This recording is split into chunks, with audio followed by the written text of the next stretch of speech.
bonsoir les Itata, bienvenue dans votre émission de Faut causer. Aujourd'hui, nous sommes le jeudi 27 mai.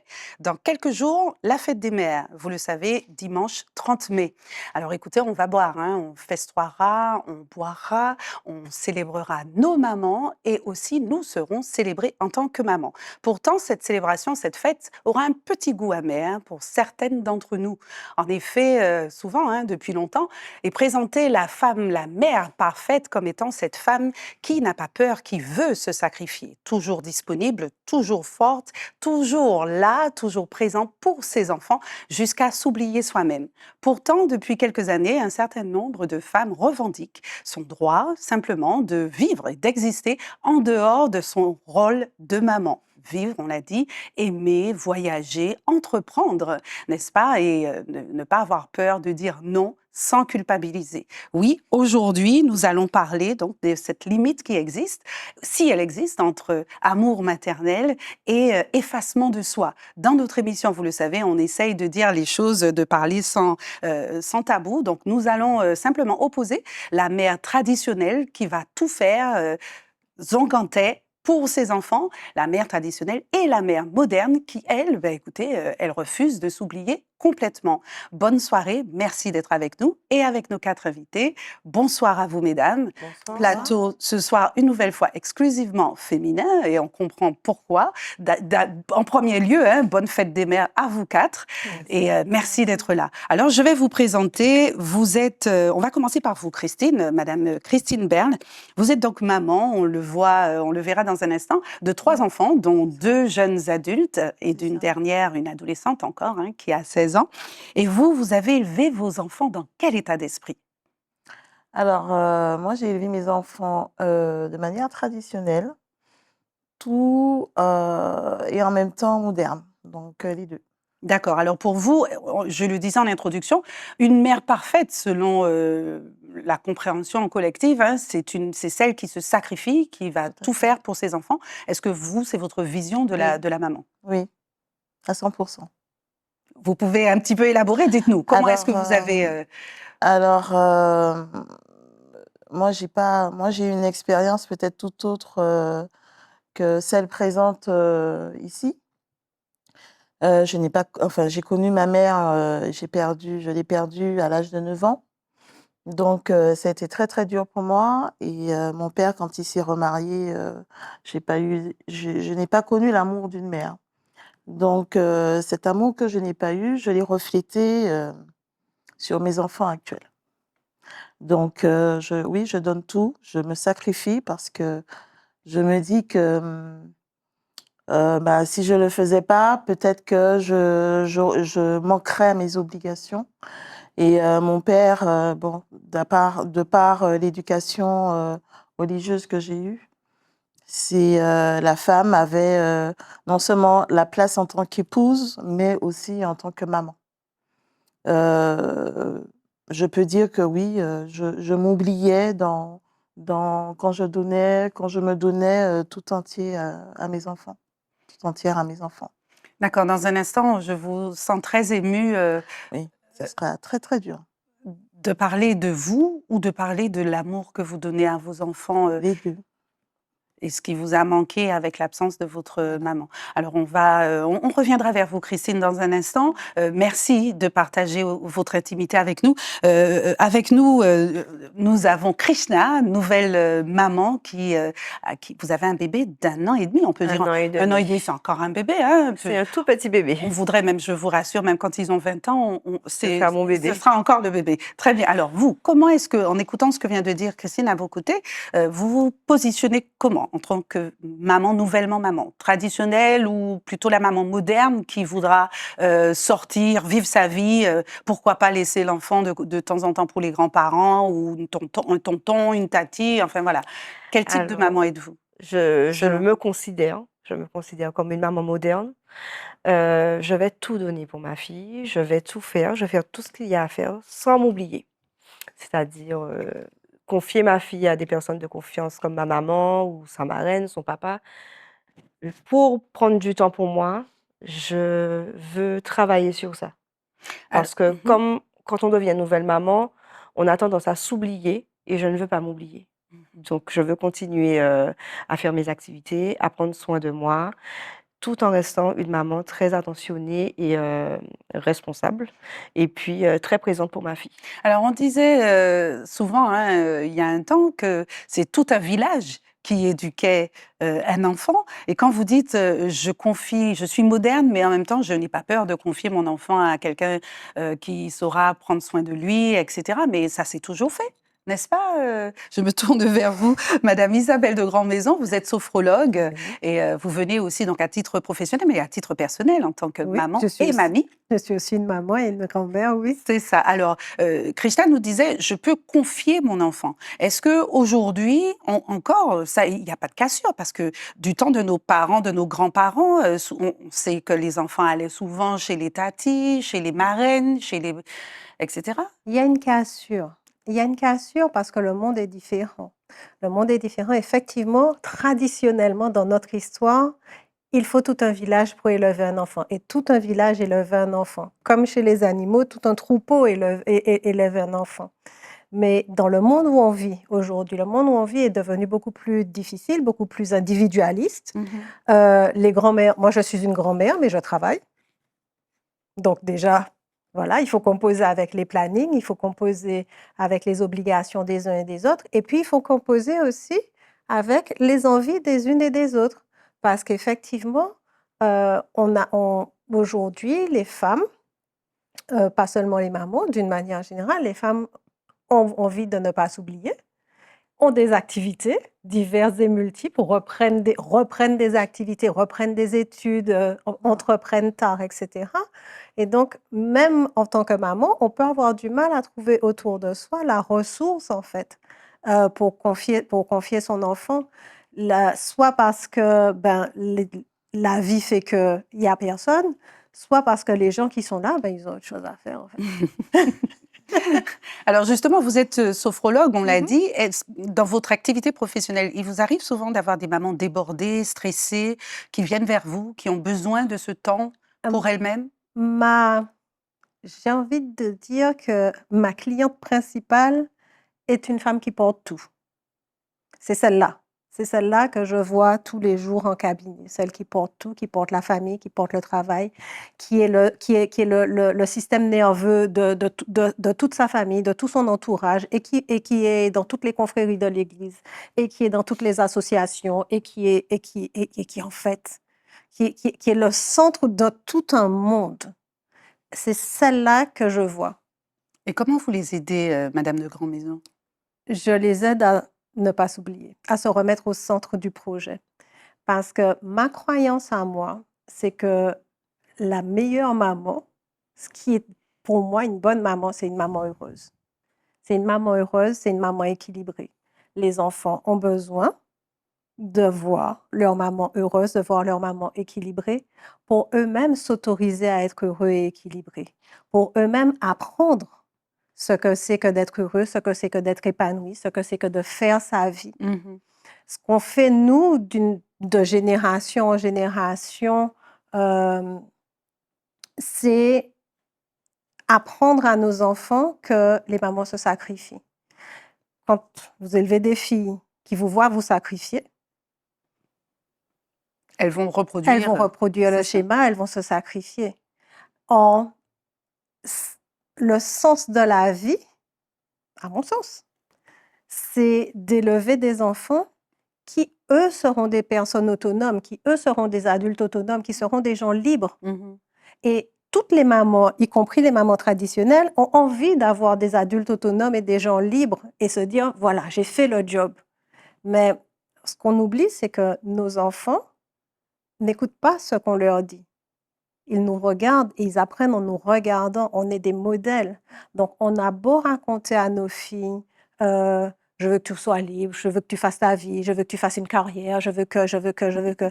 Mais concrètement, ce qu'elle a comme modèle sous les yeux, C'est ça. c'est une mère sacrificielle. Mmh. C'est ça qu'elle va reproduire. Alors, dans un instant, on reviendra vers vous pour parler justement de cette maman qui est soit trop présente ou trop absente.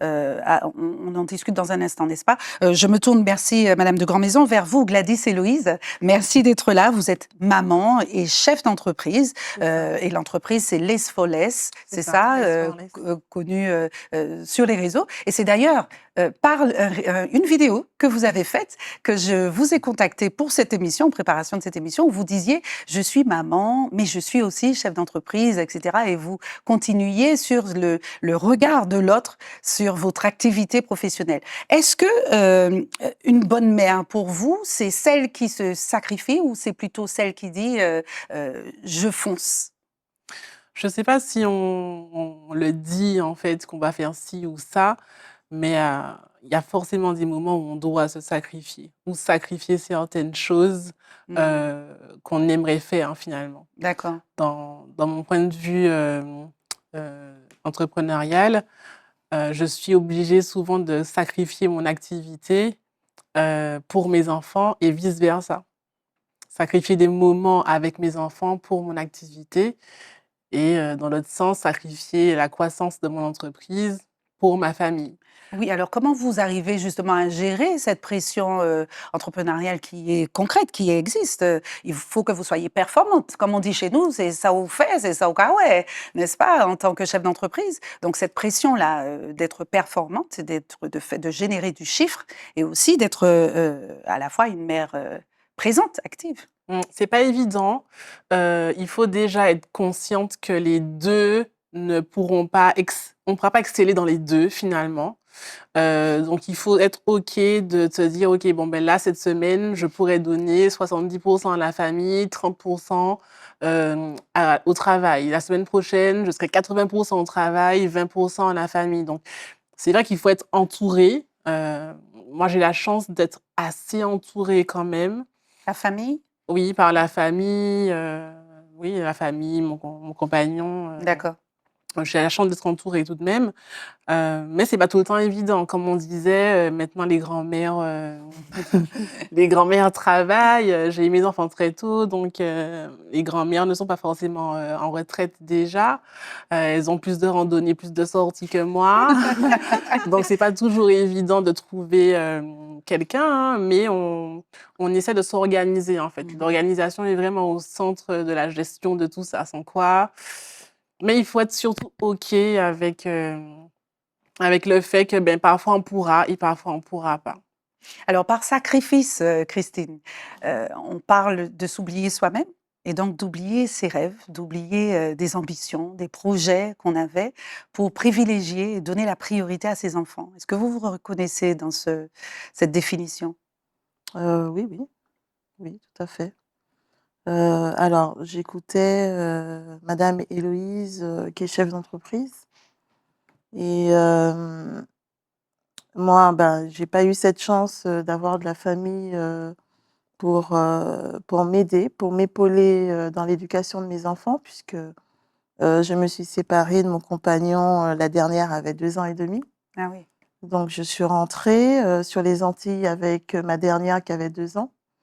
J'exerçais mon métier d'infirmière libérale en même temps, donc avec mes 3 enfants. Métier très demandeur, qui demande, hein, très Voilà, demandeur. c'est ça. Je partais à 5h du matin, je rentrais à 19h, 20h, donc c'était pas évident pour moi. Donc vous avez eu cette chance, moi je l'ai pas eu. Mais je me suis sacrifiée. Pour faire les leçons, j'ai dû employer Des quelqu'un, entreprises. voilà, une entreprise. J'ai dû faire appel à une entreprise pour m'aider justement à gérer les leçons, tout ce qui est, comment dirais-je, Soutien scolaire. soutien scolaire, mais aussi activités extrascolaires. Donc, j'y étais pas avec mes enfants. J'étais là, à 50% de leur temps, et 50%, ils étaient sans leur mère. Donc, ça a duré quand même 2 ans. Vous culpabilisez, Christine? Est-ce que... un peu. Alors, pour connaître une de vos filles, de vos enfants, Ouais. est-ce, enfin, je peux me tromper, je n'ai pas le sentiment que ça est tant. Non, parce que j'ai tout fait pour que mes enfants soient heureux. Mhm. Donc, c'est vrai, je travaillais beaucoup en tant que libérale, mais à côté, ils ont été beaucoup gâtés.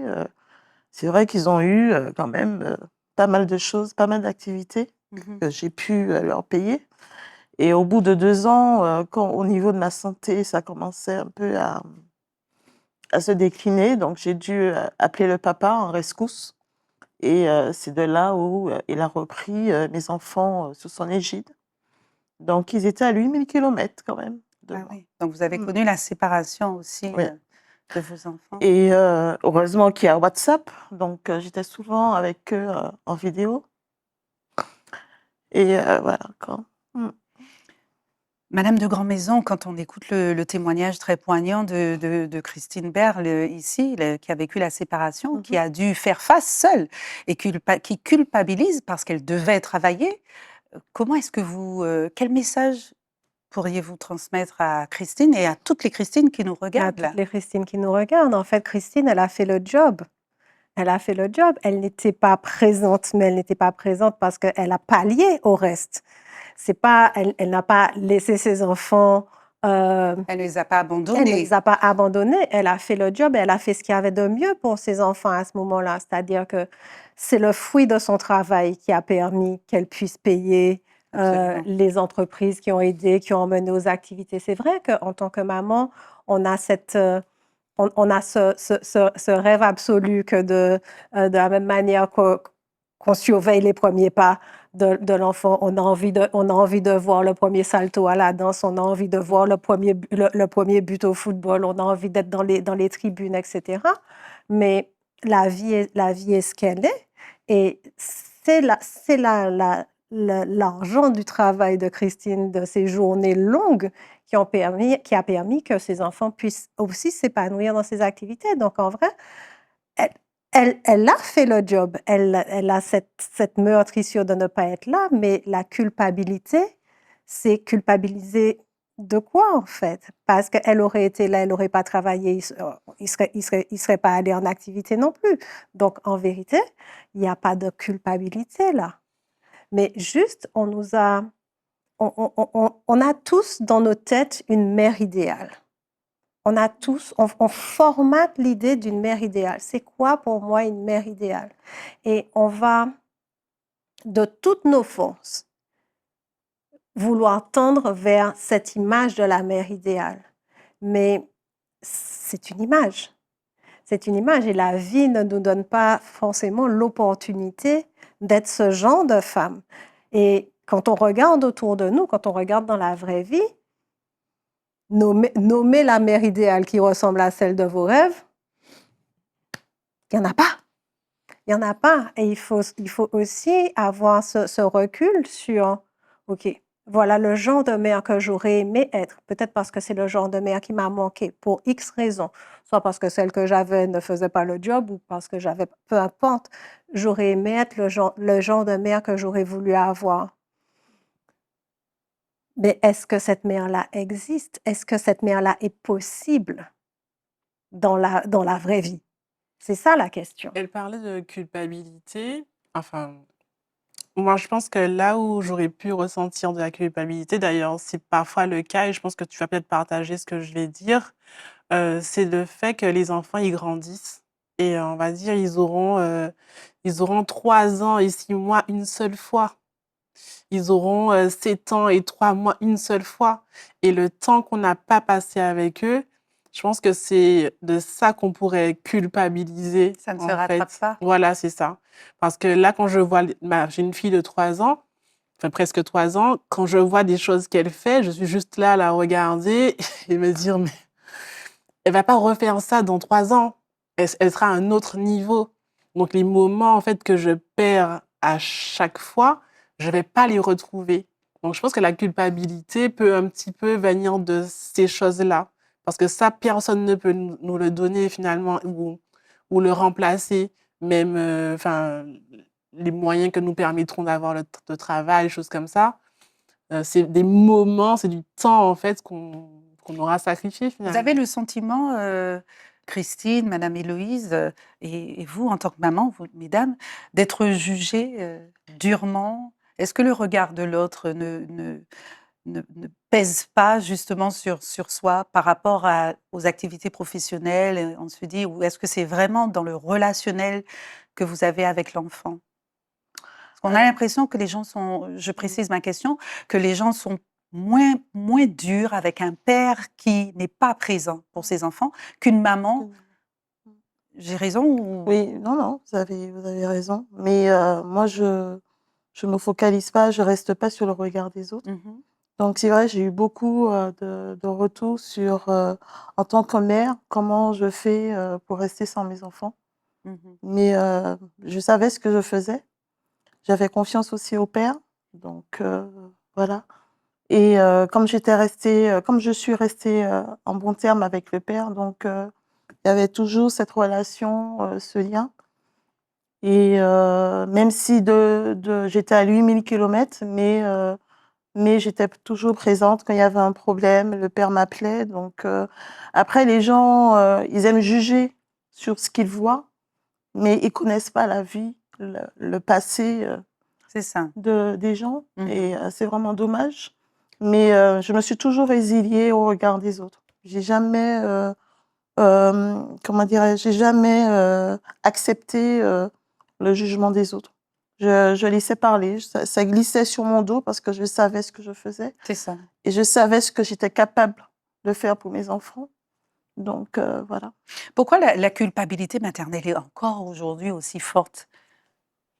On parle du regard des autres, mais il y a bien d'autres Mais, vecteurs. mais en fait, on est dans un truc un peu absurde. D'abord, on est dans une société patriarcale. Donc, effectivement, le père est absent, c'est normal parce qu'il part travailler. Donc, tout le monde est OK avec le fait que le père travaille, donc il est absent. C'est normal.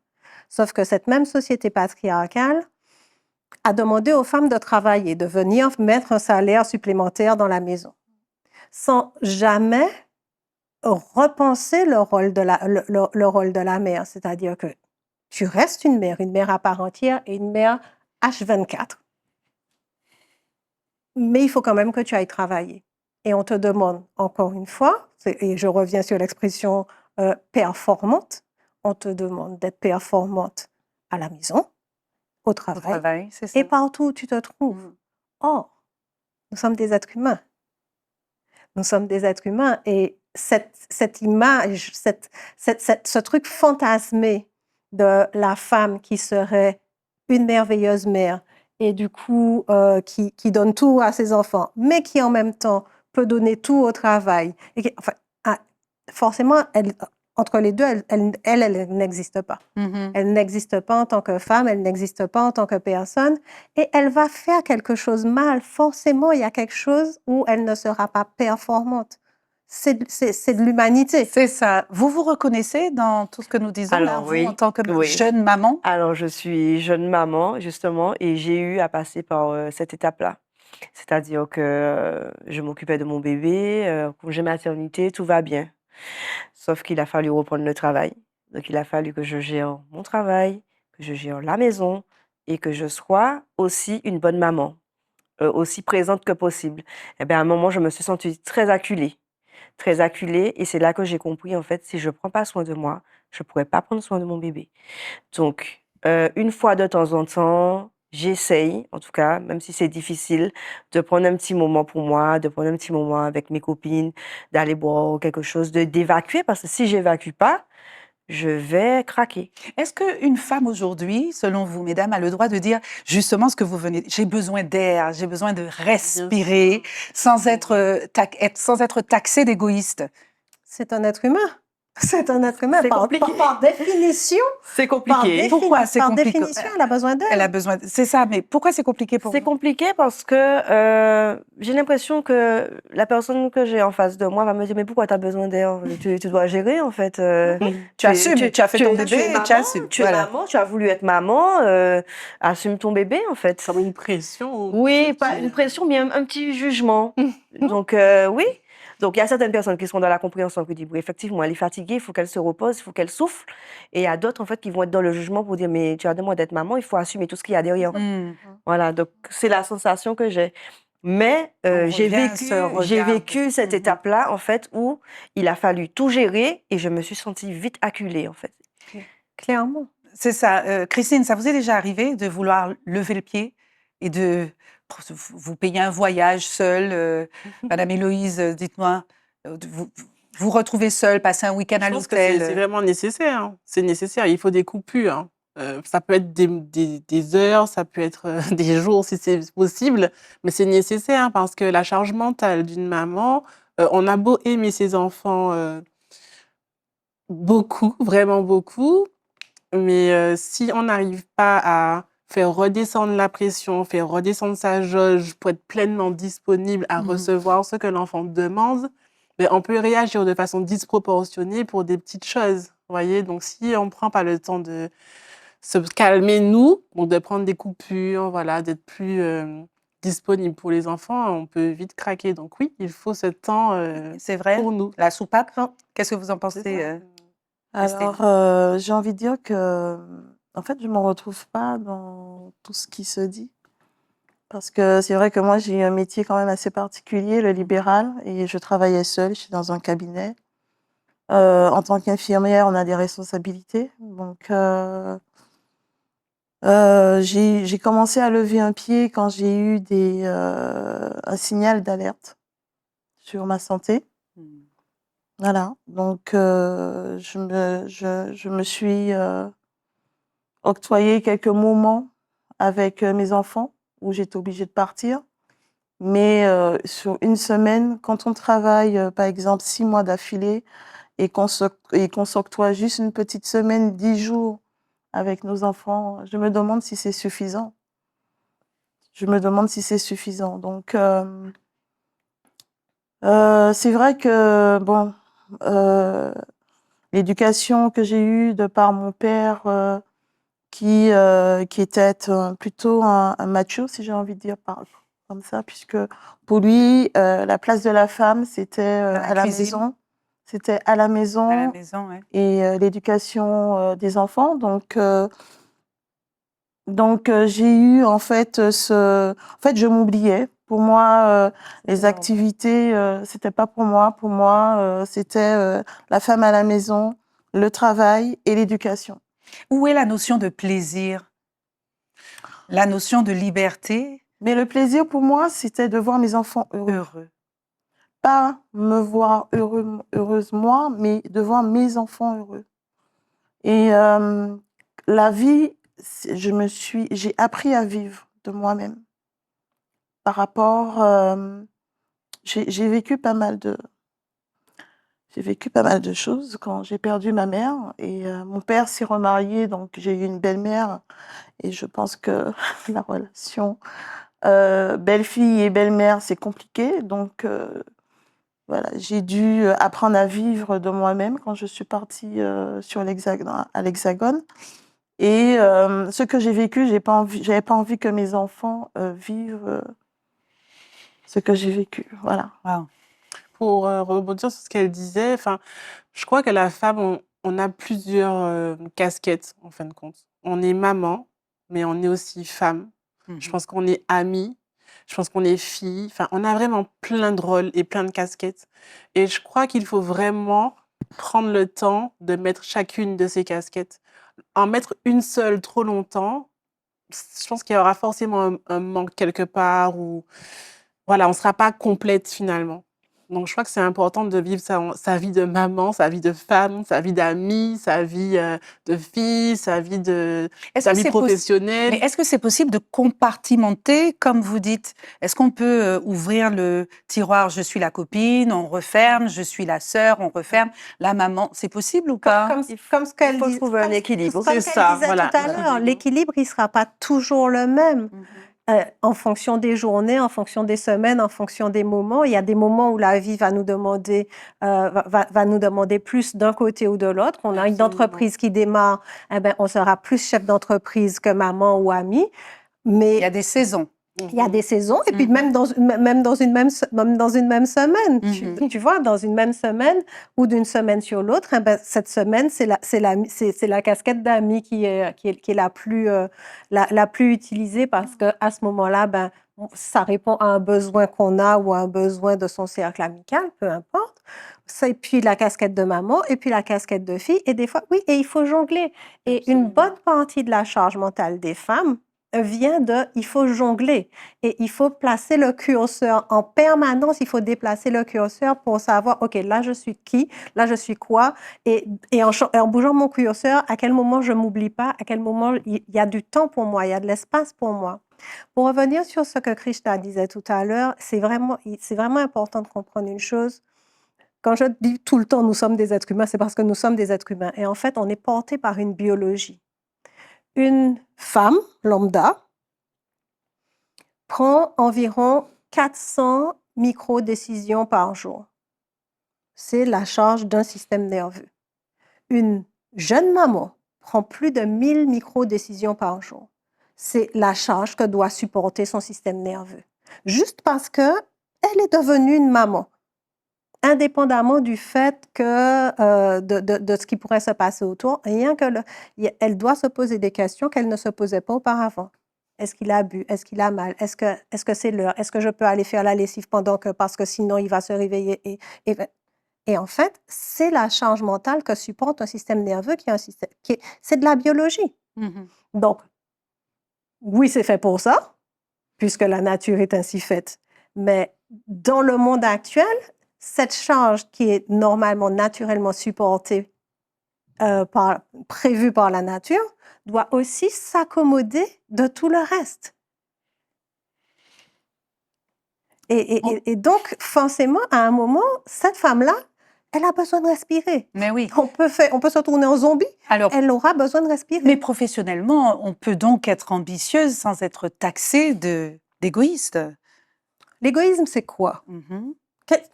C'est quoi être égoïste? Être égoïste, c'est écraser quelqu'un d'autre pour satisfaire ses propres besoins. Je crois qu'aucune des mamans de ce plateau n'écrase ses enfants pour satisfaire ses besoins. La société patriarcale dans laquelle nous sommes, Mhm. ayant posé une étiquette sur les femmes qui doivent être des mères et des mères absolues, considère que la femme est égoïste à partir du moment où elle n'est pas 100% une maman. Ah, tu penses à toi. Mais si tu ne penses pas à toi, qui pense à toi? Si tu ne fais pas des trucs pour toi, qui va faire des trucs pour toi? On ne peut pas être taxé d'égoïste parce qu'on veut exister dans sa propre vie. C'est pas possible. Je crois que ce schéma est en train de peu à peu s'effondrer, en fait, parce que de plus en plus, on voit quand même beaucoup de papas impliqués. C'est vrai qu'il y aura toujours ceux qui ne le sont pas. Mon premier fils, on est en garde alternée et je suis maman de mon premier fils, une semaine sur deux, entre guillemets. Son papa remplit son rôle de son côté. Donc, je crois que beaucoup de papas maintenant sont très, très impliqués. Je suis pas sûre qu'ils attendent tous de nous d'être cette femme-là que la société dictait il y a quelque temps. Et pareil, si j'avais pas l'appui de mon compagnon qui est lui-même entrepreneur, vice-versa, on est obligé quand lui, il peut avancer sur sa carrière, OK, moi, je m'occupe de la famille. Quand moi, j'avance sur ma carrière, lui, il doit lever un peu le pied pour sa propre carrière. On est obligé, voilà, de se partager les rôles. Donc, je pense que il n'y a plus que les mamans finalement qui se sacrifient, entre guillemets, il y a aussi les papas maintenant. Mhm. Donc, Je trouve aussi qu'ils participent beaucoup. Donc, dans mon entourage et dans ma vie aussi avec mon compagnon, je trouve qu'ils s'occupent beaucoup de notre petite fille. Là aussi, je pense qu'il y a un besoin de s'occuper, d'avoir ce que peut-être eux, ils n'ont pas eu ou je ne sais pas. Mais en tout cas, je les trouve très impliqués, Notre effectivement, société est en Est pleine en mutation. en mutation. train Est en d'évoluer. Oui. mutation. Ah oui. Et merci, heureusement, parce que sinon, ça n'aurait pas été tenable. Compte tenu de tout ce que la société demande, ça n'aurait pas été tenable si les papas ne prenaient pas leur place, en fait, aujourd'hui. Alors, Christine, tout à l'heure, vous nous disiez, vous nous décriviez cette maman un peu sacrificielle que vous êtes. Est-ce que vous avez déjà eu le sentiment d'être trop présente? Parce qu'il y a aussi ce curseur dont vous parliez tout à l'heure qui peut-être chez vos enfants, est-ce que quelque part, ça ne développe pas, selon vous, une espèce de dépendance affective qui pourrait après peut-être ne pas être bénéfique pour eux? Dépendance affective. Je trouve quand même que Le mot est fort. Oui. Alors, je m'explique dans le sens où quand un parent est présent, trop présent, on dira, trop, certains enfants, je le dis suite à des témoignages que j'ai lus en amont pour préparer cette émission, certains enfants peuvent sentir que les parents sont vraiment trop présents, même omniprésents, et voudraient un petit peu plus... vous savez, donc le retour. mais oui, parce qu'on a toujours deux extrêmes en fait dans une situation. Vous avez l'absence et la présence. Donc, on parlait de maman moderne qu'on oppose à la maman traditionnelle. Et justement, la maman moderne, c'est ce qu'elle dit aujourd'hui. Elle dit vis ta vie, j'ai ma vie à vivre. Vous voyez où je veux en venir? Et être trop présent, ça peut peut-être aussi développer des défauts ou des choses chez... Non? Non, je ne peux pas dire ça de mes enfants. Parce Non, qu'ils pas ont... vos enfants, hein, la question. Non, D'accord, Christine, je parce ne me que- permettrai pas.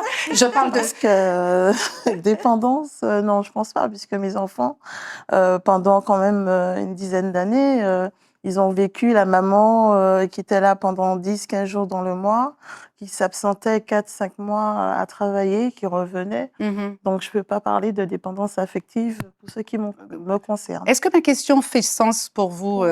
en termes de présence? Parce que Christine n'est pas dans ce cas, mais vous avez vraiment des cas où vous avez des enfants qui voudraient briser un peu Oui. ce sentiment. Comme une surprotection. C'est ça, voilà. Un enfant à qui on va trop donner, du coup, qui sera toujours là à attendre qu'on lui donne et à attendre des autres qu'ils reçoivent aussi. Que maman fasse, Qu'on que coupe. maman fasse à la place. C'est de Mhm. ça hein, que je parle quand je parlais de Ouais, c'est dépendance. On va trouver plusieurs modèles d'enfants, en fait. On va trouver cet enfant qui est du coup dépendant, qui ne développe pas son autonomie, Mhm. puisqu'en fait, maman est toujours là, il y a toujours, Mhm. elle devance les désirs, elle devance va les faire. besoins. Mhm. Et donc cet enfant-là ne crée pas à l'intérieur de lui cette capacité à entendre ses propres besoins et chercher les moyens de satisfaire ses propres besoins. Et à l'inverse, on va avoir aussi des enfants. Moi, je reçois en cabinet des jeunes adultes ou des adolescentes d'ailleurs, amenées par leur maman en crise de mère-fille. Et le fond de la crise mère-fille, c'est juste que elle me bouffe. Elle me bouffe. En fait, elle est toujours là, elle est là et elle me bouffe. On parle de curseur. Je crois que c'est le type de maman, certainement, qui n'a pas bougé son curseur. C'est Elle a ça. laissé son curseur sur les enfants. Les enfants, Donc, à un voilà. moment donné- Et c'est ça. Et ma fille va au bac, et c'est moi qui vais au bac, et j'ai mal au ventre. Ça, je crois qu'on n'a pas besoin d'être mère poule on est toutes comme ça. Mais l'enfant qui va au bac, tu peux avoir mal au ventre, tu as le droit d'avoir mal au ventre et d'allumer une bougie dans ta chambre, de prier tous les saints parce que l'enfant va au bac. Par contre, quand tu es sur le dos de l'enfant toute la journée, tu as travaillé, tu as appris ça, alors qu'elle n'a pas 8 ans, elle n'a pas 9 ans, elle n'a pas 10 ans, elle a 17 ans, c'est sa vie, ses études qu'elle prépare. Elle a la conscience de ce qu'elle doit faire pour elle, et toi, tu es là, et tout juste si tu ne tournes pas les pages du cahier de texte pour savoir. Mais l'enfant. Ça, je l'ai fait, j'avoue. À 17 ans. À 17 ans? À 17 ans, non. Non, non. C'est Je lisais mes fiches, pardon. OK, très bien. voilà, il y a un endroit où mettre le curseur. Notre rôle de maman, c'est de créer des adultes autonomes. C'est de créer des adultes autonomes. Nulle part, chez nous, les enfants, chez nous, les humains, les enfants restent sous l'égide de leur mère le plus longtemps que le règne animal connaisse. Alors, qu'est-ce que vous pensez il n'y a pas si longtemps, je regardais une émission, c'est une ancienne émission, j'ai trouvé ça dans mon feed là, de la maman copine. Celle qui, c'est la maman moderne, hein, Oui. c'est extrêmement moderne, qui s'habille comme sa fille, qui sort avec sa fille, etc. Est-ce que, bon, on essaye de ne pas porter de jugement, on essaye, hein, les Itata, de ne pas porter de jugement, mais on est en Martinique, on dit les choses, on parle vrai. Chez nous, en Martinique, il y en a pas beaucoup, les mamans copines. Non, Moi, j'en connais. C'est vrai? J'en connais, ça se passe super bien. Ah oui. Alors, D'accord. je pense que tout dépend des limites qu'on va poser. Oui. De cadre. Maman, copine, très bonne communication, mais il y a des limites. C'est-à-dire, je suis pas ta copine. je sais Ah, ça. non, Voilà. non, c'est pas le Je cas suis de pas ta figure. Hein. copine. C'est pas C'est-à-dire le cas de que- figure dont je parle, Krishna. Hein. Je parle C'est-à-dire- vraiment de la maman copine. On parle du Complice. petit copain, on parle complicité. La c'est complicité. même au-delà de la complicité, parce que je connais, Christine, votre complicité avec Cécilia, Ah par oui. exemple. Non, je parle pas de cette complicité. Je parle de la Voilà. maman copine qui va parler des petits copains. On sort en boîte ensemble. On sort en boîte ensemble. Je te donne Non, des il y a des préservatifs, limites. etc. Voilà, Ce genre de là, choses. la limite est franchie. Alors, justement, ça me fait penser à notre tribune digitale. Tout de suite, tribune digitale.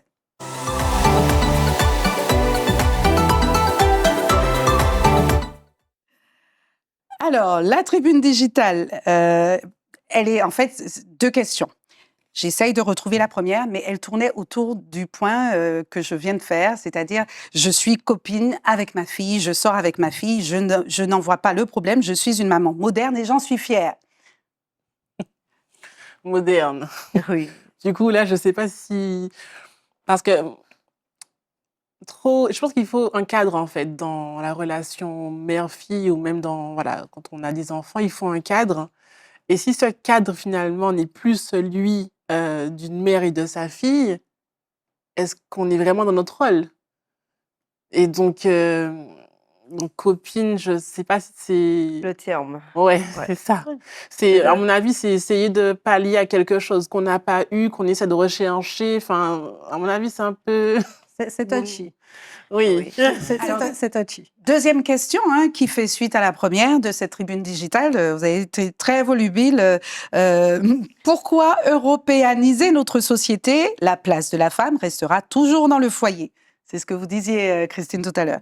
Alors, ce monsieur demande pourquoi. C'est un homme, hein, on ne s'étonne pas. Pardon, messieurs.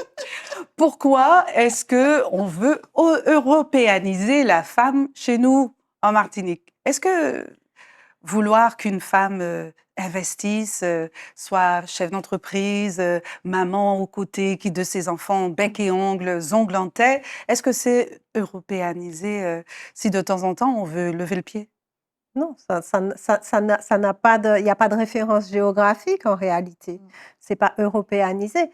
Aujourd'hui, les femmes qu'on a sorties de force de leur foyer parce que on leur a dit qu'il faut aller travailler, ben, il y en a qui veulent travailler, il y en a qui ne veulent pas travailler.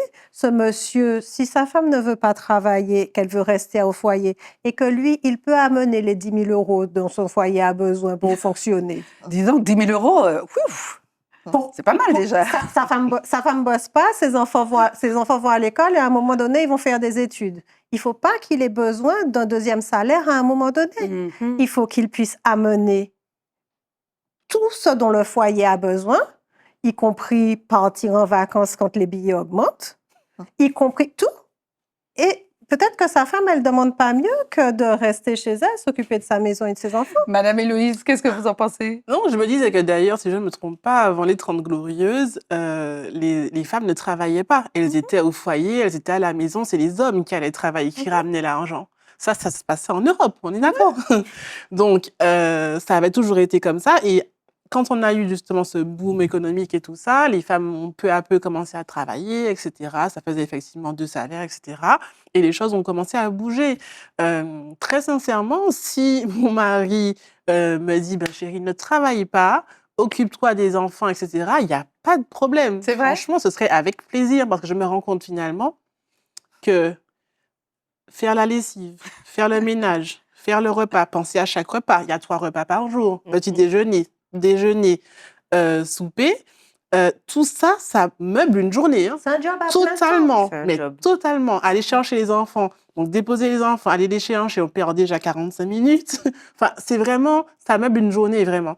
Donc, si on devait faire notre rôle de femme pleinement, il ne faudrait vraiment pas qu'on travaille. Mais vraiment pas. C'est un job à plein temps, c'est-à-dire qu'on demande aux femmes aujourd'hui de faire le travail de 3 personnes. Tu vas faire un travail pour un patron, mais tu vas aussi tenir une maison. C'est un job à plein temps. Il y a des gens qui tiennent des maisons, c'est un travail. Et puis, il y a des gens qui s'occupent des enfants, c'est aussi un travail. Absolument. Donc, en vrai, dans la journée d'une femme, il y a 3 journées de travail. Une troisième intervention, alors c'est une vidéo TikTok, celle-ci, dans notre tribune digitale, une dame, et ça m'a été partagé par Bonnie, que je salue. Cette dame, elle dit « Je ne dois rien à mes enfants une fois qu'ils sont grands Elle a fait le job. Ah ouais, c'est sérieux. Grand, c'est-à-dire. ». Ouais, j'imagine majeur. Qu'est-ce que vous en pensez? Ah, j'espère. Enfin, je pense qu'on reste une maman à vie. Enfin, Tu es une maman, tu es une maman. Christine? Elle considère qu'elle a fait le job, qu'elle ne leur doit plus rien. Oui, c'est ça. Ils ont 18 ans, ils font leurs études, Ouais. leur vie, Moi, ils je ne suis pas travaillent. d'accord. Mhm. Moi, je ne suis pas d'accord avec ça. Comme dit Madame Héloïse, c'est à vie. Mais mon fils aîné, il a 21 ans. Je suis là. Ma fille a 19 ans. Je suis là. Jusqu'au bout. Donc, non, je ne suis pas du tout d'accord avec ça. À 30 ans, 40 ans, quel que soit l'âge. Alors, non. Non? Par contre, il y a des limites. À un moment donné, en fait, là, je suis en train d'éduquer mes enfants à être autonomes dans la vie. Super. Donc, à partir d'un certain âge, c'est vrai que on peut plus tolérer que nos enfants à 30 ans, 40 ans soient toujours sur nos bras. Dépendant. Alors, Voilà. ils ne sont pas forcément sur nos bras ou sous notre aile, mais un accident est vite arrivé dans la vie, à quel que soit l'âge. Ça, c'est particulier. Moi, un accident. Oui. on reste, Alors, on reste une maman à tout âge. Moi, j'ai Elle n'avait pas fini. Est-ce que vous pouvez juste garder votre... Ah, Vous disiez quelque chose d'intéressant par rapport à l'enfant qui revenait, qui restait. Alors, vous avez vu le film Tanguy? Oui, ça c'est autre chose. Ah, mais c'est de ça qu'elle parlait justement, Christine, puisqu'elle dit au bout. Alors Tanguy, c'est l'histoire de cet homme. C'est pas un accident, et c'est pour Non. je rejoins Christine là-dessus. Tanguy est cet homme, la trentaine, pour ceux qui l'ont vu, qui a décidé qu'il ne voulait pas quitter ses parents et qu'il était très bien avec eux et qu'il pouvait vivre avec eux, partager le domicile familial jusqu'à ce que mort s'en suive. Et pourtant, il gagnait, je crois qu'il travaillait, il gagnait bien sa vie. Donc, vous voyez ce type de maman, vous accepteriez? Non, non. Moi, j'ai déjà dit à mes enfants, dès que vous êtes en âge de travailler, vous avez fini vos études, je vous ai accompagné jusqu'au bout. Par contre, c'est vrai que beaucoup de gens disent que je suis une mère poule, c'est pas grave. Mais comme je dis, je sais ce que je fais. J'accompagne mes enfants jusqu'à la fin, jusqu'au début même de leur emploi, leur premier emploi. Mais une fois qu'ils ont leur premier salaire, non, tu t'engages à prendre une maison, à prendre ton indépendance. Et oui, il faut il faut qu'on accepte en tant que mère cette cassure entre l'enfant et la maman. si je peux me permettre, je pense que ce que vous venez de dire, c'est ce qui est peut-être sur le papier. Mais la réalité fait que je ne sais pas si aujourd'hui, avec un premier salaire, on a les moyens de partir. J'ai 34 ans, je suis encore chez mes parents. Enfin, je ne suis pas chez mes parents, voilà, chez mes parents, mais je suis quand même un peu chez mes parents, en fait. Et tout simplement parce que, et pourtant, ben, je suis entrepreneur, j'ai des choses, mais je ne peux pas encore me le permettre. Donc, finalement, est-ce que nos enfants, à nous, ne vont pas rester plus longtemps avec nous? Il y a un accompagnement derrière. Déjà, très concrètement, on voit d'une génération sur l'autre que les enfants restent de plus en plus tard au foyer désormais, parce qu'ils font des études plus longues, mais aussi parce que la vie est beaucoup plus chère. Et c'est vrai qu'avec un premier salaire, on ne se loge pas. Et quand je parlais d'accidents tout à l'heure, on voit aussi beaucoup de couples qui se séparent, qui divorcent, et tout le monde retourne chez sa maman parce que personne n'a les moyens de loger seul. Ça reste absolument. économique par rapport Ça à reste, Absolument, voilà. ça reste, mais c'est une réalité, c'est le Oui. monde dans lequel nos enfants vivent. Donc, c'est vrai que, et même, ça, on va trouver des jeunes qui vont faire un peu les tanguis, qui vont rester chez leurs parents, parce qu'il y a une crainte à se lancer seul dans ce monde-là. Il y a une crainte à ne pas pouvoir y arriver. Est-ce que la part, justement, comme Christine disait, la responsabilité de la maman n'est pas justement de préparer les enfants à ces Il y a un épreuves? accompagnement à faire. Et moi, j'ai eu mon premier salaire. Bon, c'est vrai que je suis un cas particulier où j'ai perdu ma mère à l'âge de 9 ans. Donc, Vous avez assumé. j'ai assumé mon premier salaire. J'étais en France, j'étais même pas sur les Antilles. J'avais personne. Et avec mon premier salaire, ben, j'ai dû prendre mon chez-moi. J'ai dû vivre avec ça. Entre-temps, ben, quand j'ai travaillé, j'ai rencontré le père de mes enfants. On a construit ensemble, on s'est séparés. Et rebelote, hein, ben, je suis repartie de nouveau avec mes 3 enfants. Et je leur apprends que ben, la vie, elle est faite ainsi. Il y a des hauts, il y a des bas, et on est obligé de faire avec. Je ne serai pas tout le temps là, puisqu'on n'est pas éternel. Donc, on doit accompagner nos enfants, on doit les préparer aussi. Je vais être peut-être dure, mais demain, si je meurs demain, je sais que mes enfants seront autonomes. Vous les avez armés. Ah oui, tout à fait. Totalement. C'est la Tout plus à belle fait. preuve d'amour. Absolument. C'est la plus belle preuve d'amour, c'est apprendre à nos enfants à vivre sans Sans nous, nous, puisqu'à un c'est ça. moment, on ne sera pas là. C'est ça. Mais On va on conclure. peut leur apprendre à vivre sans nous, tout en leur créant cette sécurité de savoir qu'on est un filet de sécurité. On n'est pas là, je ne suis pas sur ton dos, je ne suis pas... Mais si courir vini, C'est ça, Krishna. Juste une dernière question pour vous. Vous avez entendu les expériences de vos 3 Co-maman. co-mamans. Vous avez un petit d'1 an et demi. Oui. Alors, qu'est-ce que vous en pensez? Alors, Christine, Oui. c'est tout à votre honneur, hein.